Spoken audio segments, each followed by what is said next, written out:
On continue les découvertes en vide-grenier, là plus précisément sur une brocante qui est devenue mensuelle à Aix-les-Bains. Voilà, s'il y a des gens que ça intéresse. Ça fait un petit peu loin, mais je reconnais. On va commencer avec des chinoiseries, puis on va voir d'autres choses quand même, il n'y aura pas que ça. On va commencer avec celle-ci, une Alpine A106. Donc c'est la première Alpine officielle, la première voiture qui porte le nom de la marque Alpine, qui était tout simplement une 4 chevaux avec une carrosserie de coupé sport et sans doute légèrement allégée, et je ne sais pas si les premières étaient modifiées mécaniquement, pas sûr. Donc voilà, ça faisait une voiture plus sportive. Voilà, pour les gens qui râlent sur le fait qu'Alpine rebadge des Renault actuellement, bah vous voyez, c'était déjà dans leur... bon, ça c'est de la chinoiserie, hein. Une autre Alpine, tiens, une autre chinoiserie, c'est l'actuelle, la 390, leur tentative de concurrencer la Porsche Cayenne. Ouh, il y a des miettes, c'est pas bien. Et voilà, je l'avais pas. C'est pas un véhicule que je trouve magnifique, mais je l'ai pas encore vu vraiment en vrai.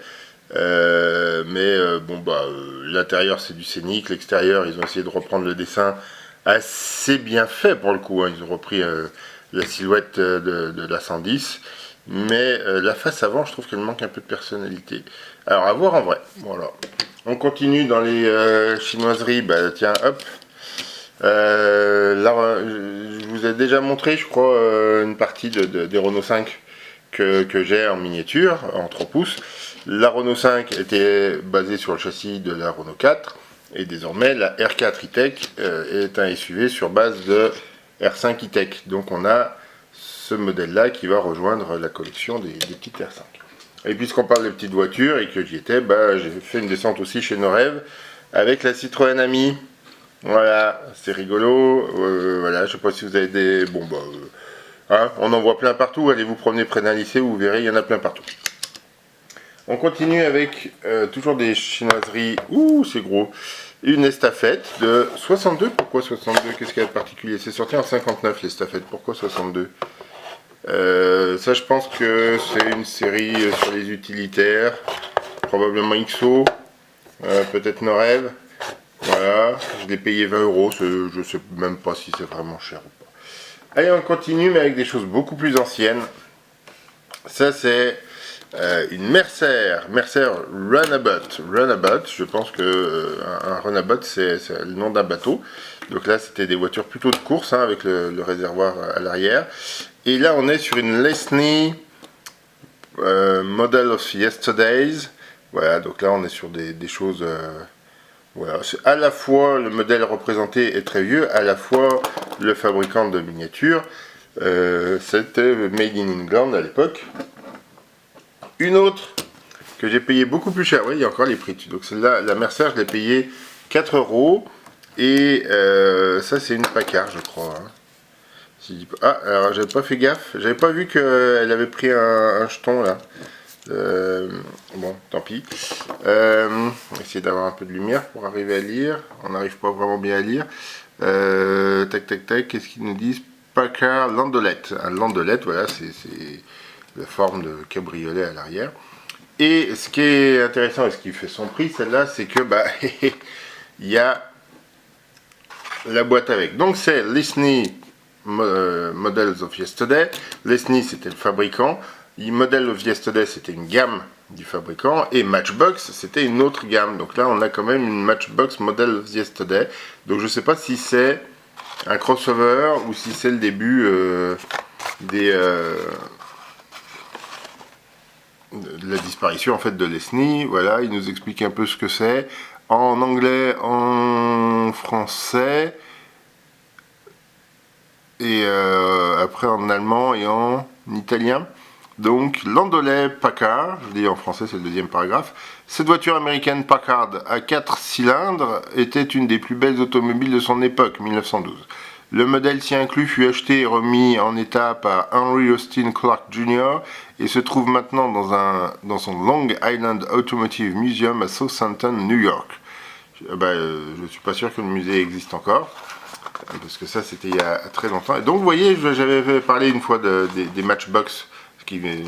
Matchbox, ça veut dire boîte d'allumettes parce que ça rentrait dans une boîte d'allumettes. Bon, voilà. Là, c'était une grosse boîte d'allumettes du coup.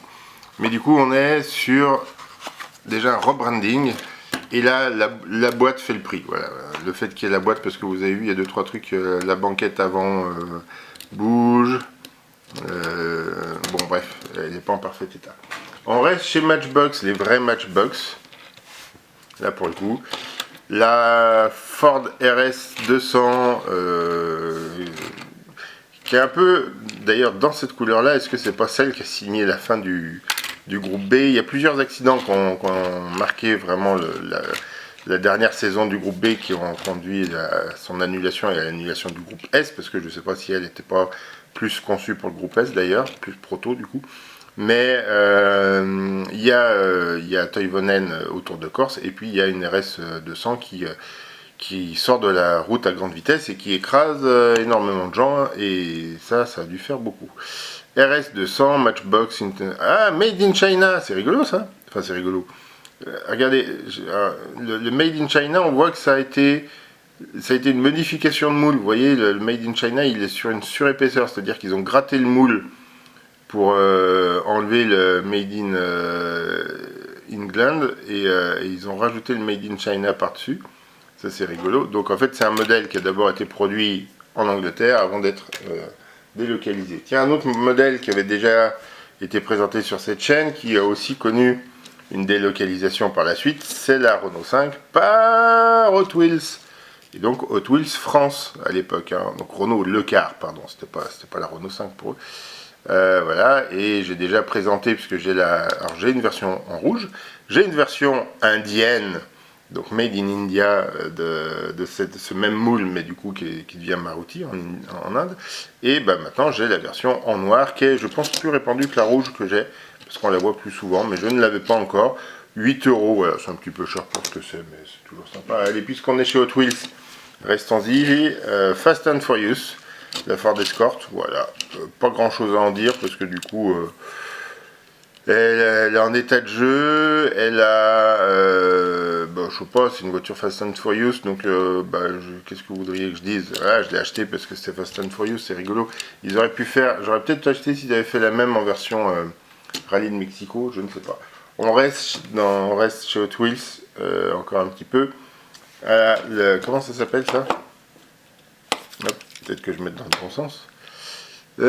Comment ils appellent ça? Volkswagen Kaffer Racer. Voilà, donc une version GT1esque de la coccinelle. Voilà, c'est pas un modèle nouveau d'ailleurs, ça date de quand? C'est écrit là le moule. 2016, voilà, donc c'est vraiment pas un modèle nouveau, ça faisait longtemps, je sais pas si j'en ai pas déjà un, mais ça faisait longtemps que j'en voulais un. Et je l'ai quand même payé 4 €, alors que je suis sûr qu'on peut la trouver en neuve et du coup en parfait état dans des magasins pour ce prix-là, et qu'à ce prix-là, je vais dire, oh c'est cher, 4 €. Bon bah là, je l'ai payé 4 €. Vraiment n'importe quoi. Même réflexion pour la suivante, toujours... attendez, c'est gros ça, on est toujours chez Hot Wheels. Mattel Indonesia, ouais, Hot Wheels. Donc Subaru Impreza, normalement les roues, j'imagine que dans l'obscurité, non, c'est pas phosphorescent. C'est juste du plastique, d'accord, tant pis. Je pensais que c'était phosphorescent. Bon bah du coup, voilà une Subaru Impreza de rallye, version un peu drift, non? Ah non, pas du tout, attendez. Qu'est-ce qui est écrit? Rallye El Segundo, d'accord, bien sûr, tout à fait.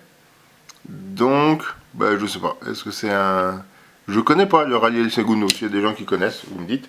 Voilà, si un jour je me remets à faire des vidéos de rallye, et puis si je me remets à faire d'autres vidéos, là c'est pas tellement rallye, là ce coup-ci c'est une Chevrolet. Ouais, c'est les Chevrolet Cruze de WTCC. C'est pas évident à reconnaître comme ça, j'avoue. Et là, elle est en version Drift Event de la FFSA. Bah écoutez, pourquoi pas. Donc ça, c'est nos rêves. Voilà. On sort un petit peu de... Ah, c'est marrant, j'avais jamais fait attention. Chevrolet WTCC, tu sais pas le modèle, on s'en bat les steaks. 280 chevaux, 250 km/h, voilà, tu sauras pas plus de choses que ça. Qui peut faire, au début de loin, je me suis dit, oh c'est marrant, on dirait une Charisma ratée. Bah en fait c'est pas une Charisma, c'est une Chevrolet. Est-ce que je ferai des vidéos de drift? Je ne suis pas sûr. Et là encore j'ai payé vachement cher pour ce que c'est-à-dire une occasion nos rêves. Voilà, j'arrête ici cette vidéo, j'espère que ça vous a un petit peu plu, dites-le moi en commentaire s'il y en a un modèle qui vous a plu en particulier, ou si la vidéo vous a pas plu du tout, vous me le dites, et puis je vous dis à bientôt pour d'autres vidéos.